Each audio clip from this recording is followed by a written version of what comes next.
Hello viewers, কেমন আছেন আপনারা সবাই?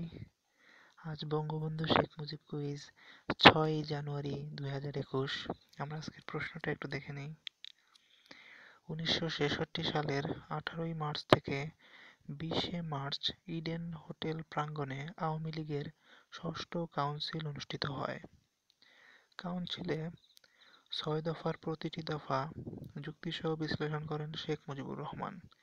এই কাউন্সিলেই তিনি আওয়ামী লীগের গুরুত্বপূর্ণ একটি পদে নির্বাচিত হন এবং 6 দফার পক্ষে জনমত সৃষ্টির লক্ষ্যে সারা বাংলায় গণসংযোগ সফর শুরু করেন।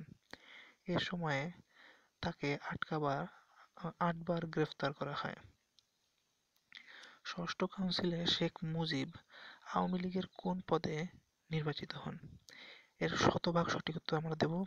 আমরা 4টা অপশন দেওয়া আছে, একটু দেখে নিই।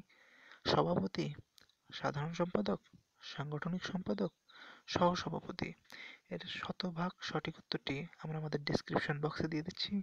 আমরা আমাদের ডেসক্রিপশন বক্সে শতভাগ সঠিক উত্তরটি দিয়ে দিচ্ছি। আপনারা ডেসক্রিপশন বক্স থেকে উত্তরটি দেখে নিন। দয়া করে ডেসক্রিপশন বক্স থেকে সঠিক উত্তরটি দেখে নিন এবং যারা চ্যানেলটি সাবস্ক্রাইব করেননি সাবস্ক্রাইব করুন। ধন্যবাদ।